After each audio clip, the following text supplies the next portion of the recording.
नमस्कार, श्रीमती मोहरी देवी तापड़िया कन्या महाविद्यालय जसवंतगढ़ के इस यूट्यूब चैनल पर मैं प्रवक्ता हनुमान शर्मा आप सभी का हार्दिक स्वागत और अभिनंदन करता हूं।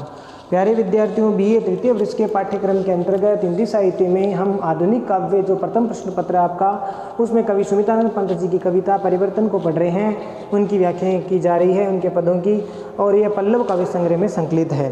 तो चलिए प्यारे विद्यार्थियों, आज हम पढ़ते हैं सुमित्रानंद पंत जी के परिवर्तन जो कविता है, इससे आगे वाले पदों की व्याख्या को लेकर के।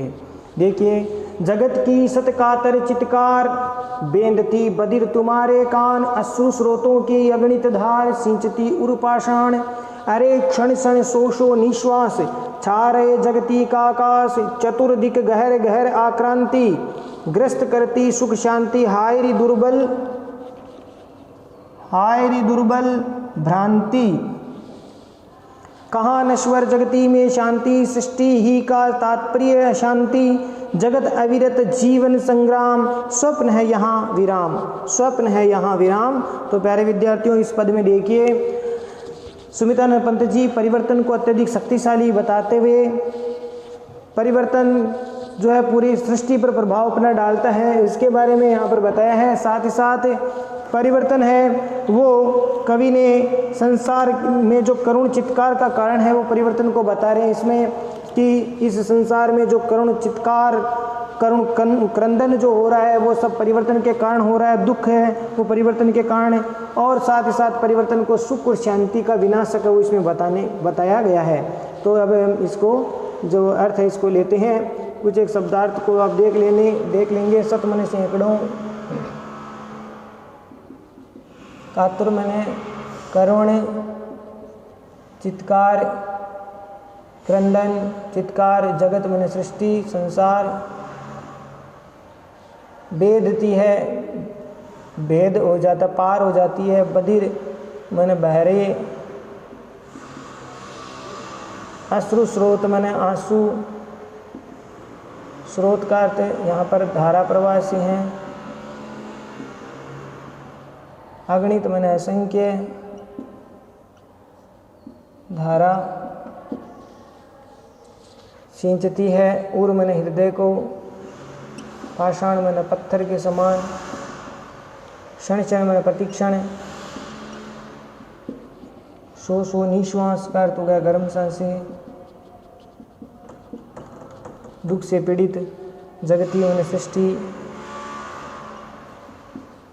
चतुर्दिक का मतलब होता है चारों दिशाओं तक, गहर गहर मैंने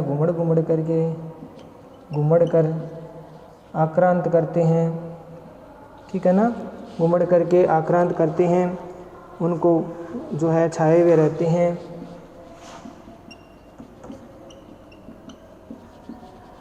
ग्रस्त करती, विनाश करती, समाप्त करती, ग्रस्ती, या फिर इसको हम समाप्त कर देती, ये अर्थ भी लगा ले सकते हैं। ग्रस्त का सुख शांति को, आयरी दुर्बल कमजोर, भ्रांति भ्रम इसका अर्थ हो गया भ्रम। कहाँ है नश्वर जगती सृष्टि की शांति, सृष्टि का तात्पर्य शांति है। जगत अविरत, अविरत का अर्थ होता है निरंतर, लगातार, निरंतर, ठीक है, अविरत का अर्थ हो गया निरंतर। स्वप्न है, सपना है, विराम यानी परिवर्तन का रुकना, स्वप्न है। अब देखिए अर्थ इसका।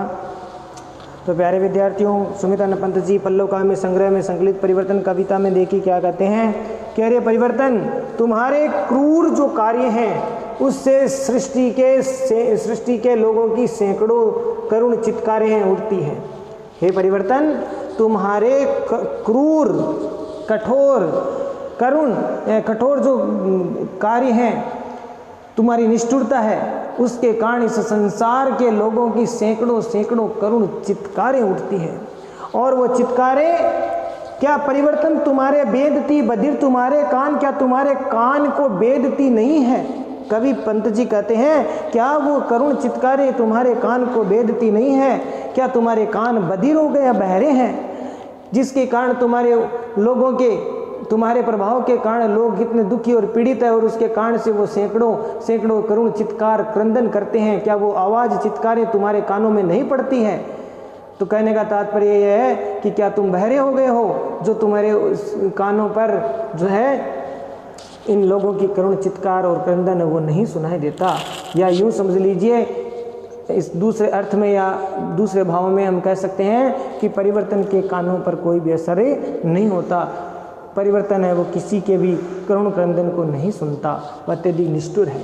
आगे पंत जी कह रहे हैं, अश्रु स्रोतों की अगणित धार सींचती उर पाषाण, हे परिवर्तन, क्या लोगों की जो दुख और पीड़ा से ग्रस्त है, जो तुम्हारे कारण, हे परिवर्तन, तुम्हारे कारण, तुम्हारे प्रभाव के कारण जो दुख और पीड़ा से ग्रस्त हैं, जो अपने लंबे लंबे आंसुओं की धारा, अगणित असंख्य धारा बहाते हैं और उस अगणित आंसुओं की धारा से तुम्हारे पत्थर जैसे कठोर हृदय को सींचते हैं।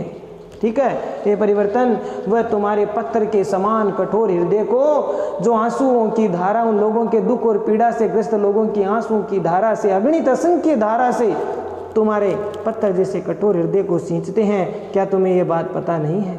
अरे क्षण क्षण शो शो निश्वास छारे जगती का आकाश, हे परिवर्तन, प्रतिक्षण लोगों की सौ जिसको गर्म सांसें हैं वो सृष्टि के आकाश में छा रही है। अर्थात लोग दुख और पीड़ा के कारण उनके हृदय से दुख की सांसें निकल रही है, जो दुख की सांसें इस सृष्टि रूपी आकाश में छा रही है। हे परिवर्तन, वह सब तुम्हारे ही कारण हो रहा है। चतुर्दिक गहर गहर आक्रांति, हे परिवर्तन, तुम चारों दिशाओं में घुमड़ घुमड़ करके छाए हुए रहते हो।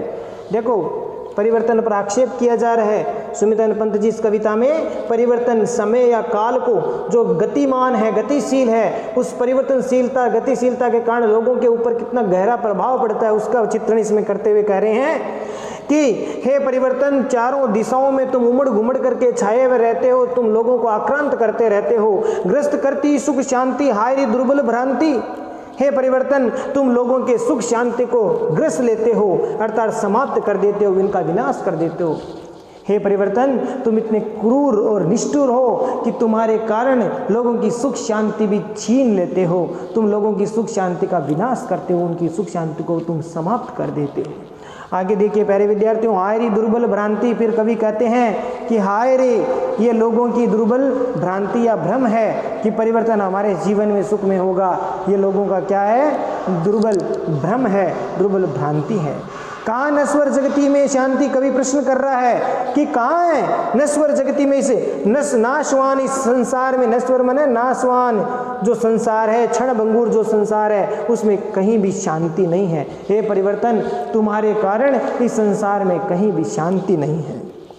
आगे देखिए प्यारे विद्यार्थियों, इसमें लिखा है कि सृष्टि ही का तात्पर्य है शांति। कवि उत्तर स्वयं दे रहा है कि देखो, सृष्टि का मतलब ही है शांति है। इस संसार में हे परिवर्तन, तुम्हारे कारण कहीं भी शांति नहीं है, और इस सृष्टि का मतलब ही है, क्योंकि सृष्टि में नया नया निर्माण कार्य होता रहता है, नवीन रचनाएं होती है, नया कार्य, समय की परिवर्तनशीलता के कारण कहीं भी शांति, सुख चैन नहीं है। इसके कारण सृष्टि का तात्पर्य है शांति, इसीलिए सृष्टि का मतलब ही है शांति है। प्यारे विद्यार्थियों, सृष्टि का, संसार का मतलब अशांति है। मनुष्य का जैसे ही जन्म होता है, उसके बाद में तो उसके जीवन में शांति रहती ही नहीं है। ठीक है, तो उसको नित नए उसके मन को जो व्यथाएं आक्रांत करती रहती है, पीड़ा उसको देती रहती है, इसलिए उसके जीवन में शांति नहीं है। तो अशांति का तात्पर्य ही सृष्टि का मतलब है। जगत अविरत जीवन संग्राम, स्वप्न है यहाँ विराम। कवि सुमितन पंत जी कहते हैं कि ये जो संसार है वो निरंतर, इस संसार में जो जीवन है वो निरंतर संग्राम का प्रतीक है, या इस संसार में मनुष्य का जीवन है वो निरंतर संग्राम का जीवन है। अर्थात इस जीवन में वो संग्राम करता रहता है, उसका जीवन ही संग्राम के रूप में, युद्ध के रूप में जीता है। यानी जब वो अपने जीवन को बड़ा कठिनाई से जीवन यापन करना पड़ता है उसको, इस परिवर्तन के कारण उसको अपना जीवन संग्राम की भांति लगता है। स्वप्न है यहाँ विराम, और यहाँ पर विराम, विश्राम तो सपने जैसा है। यानी परिवर्तन न होना ये चीज़ यहाँ पर सपने जैसा है, या यूं कह सकते हैं कि यहाँ पर मनुष्य को सुख, चैन, विराम, विश्राम की प्राप्ति उसके लिए स्वप्न के जैसे हैं, सपने के जैसे हैं। तो ये सब चीज़ें यहाँ पर कोरी कल्पना मात्र है। जहाँ पर इस संसार में सुख शांति कल्पना है, सुख शांति या जो आनंद का जो जीवन है वो तो केवल एक कोरी कल्पना है, स्वप्न है। यहाँ पर विराम विश्राम का कोई स्थान नहीं है। ये परिवर्तन तुम्हारे कारण कोई विराम विश्राम नहीं ले सकता। तो प्यारे विद्यार्थियों, आशा करता हूँ ये पद आपको समझ में आ गया होगा। और इसमें जो परिवर्तन की एक तरह से क्रूरता, निष्ठुरता का भाव इसमें व्यक्त हुआ है। और आगे देखिए, विशेष वाले पॉइंट में प्यारे विद्यार्थियों आप लिख देना कि सृष्टि का मतलब गतिशीलता है, नया निर्माण है, नई सृष्टि का निर्माण है। इसका मतलब यह है, इस कारण से जगत में परिवर्तन होता रहता है। सृष्टि का मतलब नया निर्माण, नई गतिशीलता रहती है, इस कारण से परिवर्तन होता रहता है।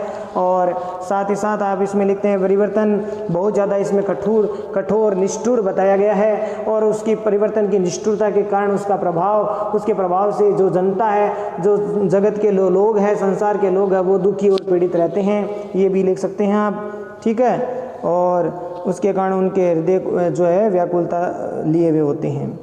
इसलिए सृष्टि में परिवर्तन भी निरंतर होता रहता है। मुहावरेदार भाषा का प्रयोग किया गया, अनुप्रास, रूपक, आक्षेप अलंकार का प्रयोग इसमें किया गया है। प्यारे विद्यार्थियों, अनुप्रास अलंकार है, रूपक है, आक्षेप किया गया है परिवर्तन पर तो आक्षेप अलंकार है, ठीक है।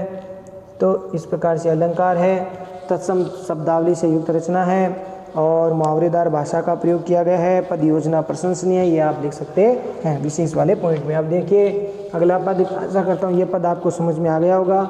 अगला पद देखिए प्यारे विद्यार्थी, ये जो पद है आपका 18वां पद है, ध्यान रखना, और ये 19वां पद है। 100 वर्ष नगर उपवन, 100 वर्ष विजय वन, यही तो है असार संसार, सृजन सिंचन संहार।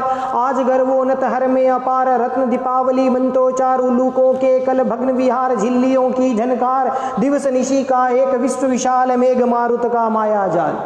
प्यारे विद्यार्थियों, ये इस पद में जो है समय की जो परिवर्तनशीलता है, काल का जो चक्र है, उसके कारण किस प्रकार से परिवर्तन होता है इस संसार में, जो पहले था और बाद में क्या हो जाता है, भविष्य में क्या हो जाता है, इसका चक्र इसमें बताने की कोशिश की गई है। परिवर्तन की निष्ठुरता और उसकी समय की परिवर्तनशीलता के कारण संसार की जो परिस्थितियां हैं, उसका परिस्थितियों का वर्णन इसमें किया गया है। इस असार संसार को कोरा एक माया जाल बताने का प्रयास किया गया है। संसार कोरा माया जाल है, असार है जीवन नश्वर क्षण भंगुर, ये संसार जो है माया का जाल है।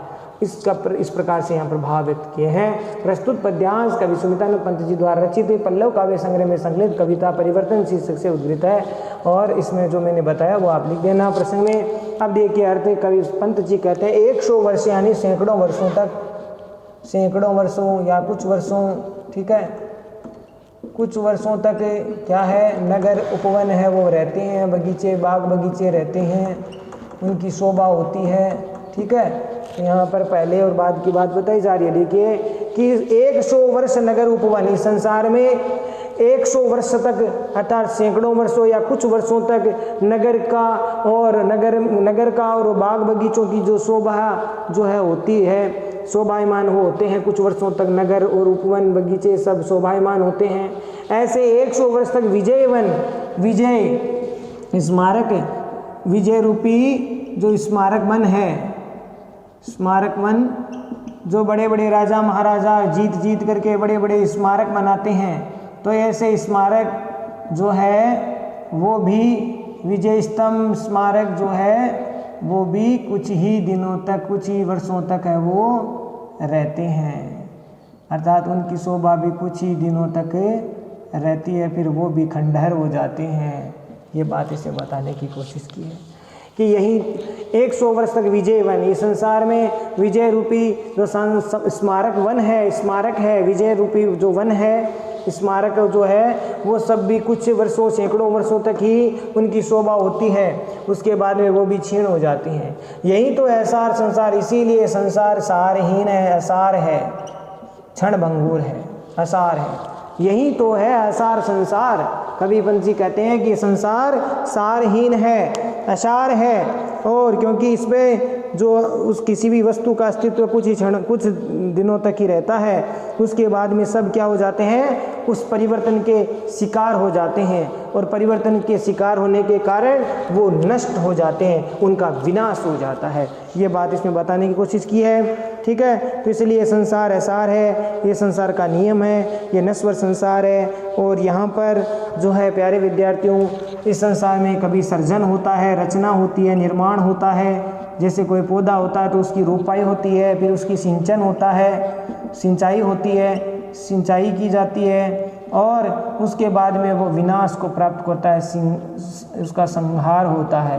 तो इस प्रकार से यहाँ पर किसी भी वस्तु का इस संसार में निर्माण होता है, फिर उसका पोषण होता है, ठीक है, उसका सिंचन होता है और उसके बाद में उसका संहार भी हो जाता है। यानी ये जो परिवर्तन है वो जो है सृजन का कार्य भी करता है, उसका पोषण का कार्य भी करता है और अंत में संहार का कार्य भी करता है, वही विनाश को प्राप्त करवा देता है। तो इस प्रकार से परिवर्तन के कारण सृजन होता है, पौधों का सिंचन होता है, फिर संहार होता है। आगे देखिए, आज गर्वोन्नत हर में अपार। हर में का अर्थ गर्वोन्नत का अर्थ होता है प्यारे विद्यार्थियों गर्व से ऊंचा उठा हुआ, गर्व से ऊंचा उठा सिर, क्षमा करना, ऊंचा उठा हुआ। हर में का अर्थ होता है महल।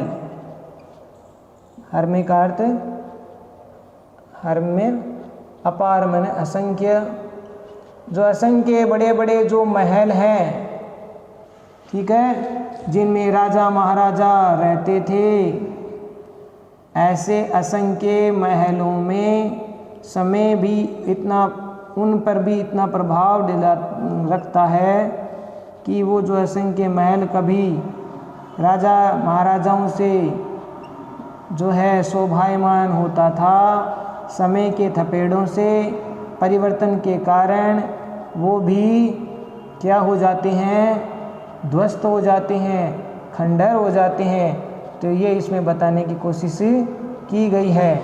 जो राजा महाराजाओं के आज गर्वोन्नत हर में अपार, आज जो गर्व से ऊंचे उठे हुए ऊंचे जो महल है, असंख्य महल है और जो खड़े हैं, राजा महाराजाओं के जो गर्व से ऊंचे उठे हुए जो असंख्य महल है, वो भी समय के परिवर्तन के कारण या परिवर्तन के कारण जो रत्नों से दीपावली, दीपों की पंक्ति, दीपों की कतार, दीपों की कतार, यानी जिन भवनों में, जिन महलों में रत्न, जो महल रत्नों से जड़े हुए हैं, ठीक है, रत्नों से जड़े हुए जगमग जगमग करते हैं, ठीक है, रत्नों से जड़े हुए दीपों की कतार की भांति लगते हैं। यानी जो महलों में जो रत्न जड़े हुए हैं वो दियों की पंक्ति के समान लगते हैं। और साथ ही साथ उन महलों में विविध मांगलिक जो अवसर है उन पर अच्छे अच्छे मंत्रोच्चारण होते हैं। मंत्रोच्चार माने मंत्र का उच्चारण करते हैं, मंत्र उच्चारण करते हैं। यानी इन महलों में जो विविध मांगलिक स्थितियां होती है, मांगलिक अवसर आते हैं, उस समय बड़े बड़े पंडित लोग, विद्वान लोग इन महलों में मंत्र उच्चारण करते हैं, श्रेष्ठ मांगलिक गीत गाए जाते हैं, मंत्रों का उच्चारण होता है। और रत्न से जड़े हुए दीपों की पंक्ति के समान ये महल बड़े सुंदर लगते थे। लेकिन समय की गति के कारण उल्लूकों मैंने उल्लुओं से, उल्लुओं के कल का मतलब शब्द से, उल्लुओं के शब्द से भग्न विहार माने खंडर, आज ये सब टूट फूट के ध्वस्त हो गए हैं। आज ये महल टूट फूट के ध्वस्त हो गए हैं, ठीक है, टुकड़े टुकड़े हो चुके हैं, टूट गए हैं ये महल। आज भविष्य में यही महल है, वो उल्लुकों के कल भग्न विहार यानी उल्लुकों के खंडर। ये जो खंडर में यहाँ पर बैठे बैठे उल्लू बोलते हैं, ये बात इसमें बताने की कोशिश की गई है। जिन महलों में राजा महाराजा रहते थे, समय के कारण अब उनमें उल्लू बोलते हैं। उल्लुओं के कल भग्न विहार, फूटे फूटे खंडर में अब उल्लुओं का बसेरा हो गया है और वहाँ पर भविष्य में उन पर उल्लू निवास करेंगे, वो अपना निवास स्थान बना लेंगे। इल्लियों की झनकार, और रात्रि में उन महलों में, उन खंडरों में इल्लियाँ यानी झिंगुरों की आवाज़ आएगी। रात्रि के समय उन महलों में झिंगुरों की झनकार होगी, उनकी गूंज सुनाई देती है। ठीक है, सुनसान पड़े उन खंडरों में झिंगुर अपने जो है उनमें अपना झंकार करते हैं, गुंजन करते हैं। दिवस निशि का एक विश्व विशाल, ये सारा विस्तृत जो संसार, विश्व विशाल, ये विस्तृत जो संसार है, विश्व है, इस विस्तृत संसार में रात दिन से एक ही क्रम चलता रहता है, दिन रात यही परिवर्तन का क्रम चलता रहता है। और मेघ मारुत का, और ये जो परिवर्तन का कार्य है वो बादल और हवा के जैसे है, जो कि एक माया के जाल के समान लगता है। जिस प्रकार से आकाश में बादल छा जाते हैं और हवा आती है तो उन बादलों को आगे ले जाती है, उस बादलों को आकाश से नष्ट कर देती है, ठीक उसी प्रकार से संसार में दिन रात तक सुख और दुख का क्रम से जो है गतिशील होता रहता है, चलता रहता है। तो दिन रात ये पूरे संसार में, इस विशाल संसार में एक निश्चित क्रम चलता रहता है परिवर्तन का। और ये परिवर्तन एक तरह से बादल और हवा का माया जाल है कि लगता है, बादल और हवा का माया जाल सा लगता है। केवल इस परिवर्तन के कारण ही सब चीज़ों हैं वो प्रभावित होती है। तो प्यारे विद्यार्थियों, आशा करता हूँ ये पद आपको समझ में आ गया होगा। तो ये सब परिवर्तन का ही खेल है, ये वायु और बादलों का माया जाल यहाँ पर संसार में फैलता है। तो सब किसका फल है? परिवर्तन का। विशेष वाले पॉइंट में प्यारे विद्यार्थियों आप लिख लेना, समय बदल जाता है तो संसार में सब कुछ बदल जाता है। इस सृष्टि में, इस प्रकृति में समय के परिवर्तन के कारण सब कुछ बदल जाता है, ये भाव इसमें व्यक्त किया गया है प्यारे विद्यार्थियों। साथ ही साथ इसमें कवि ने समय के संसार है वो क्षण भंगुर है, ये शाश्वत सत्य हैं, शाश्वत नियम है, ठीक है, ये भी बताया है। और साथ ही साथ कवि ने यहाँ पर सृजन की और एक तरह से पोषण की और श्रृंगार की जो अभिव्यंजना है, बहुत सुंदर अभिव्यंजना की है। सृजन होता है, पोषण होता है और उसका संहार भी परिवर्तन के कारण होता है, तो यह अभिव्यंजना की गई है। अलंकारों की बात करें तो प्यारे विद्यार्थियों, अनुप्रास, यमक, पर्यायोक्ति अलंकार का प्रयोग इसमें किया गया है, ठीक है। अनुप्रास है, यमक है, पर्यायोक्ति अलंकार है, ठीक है। और दसम शब्दावली से युक्त है, छायावादी शैली का प्रयोग किया गया है। तो आशा करता हूँ प्यारे विद्यार्थियों ये दोनों पद आपको समझ में आ गए होंगे।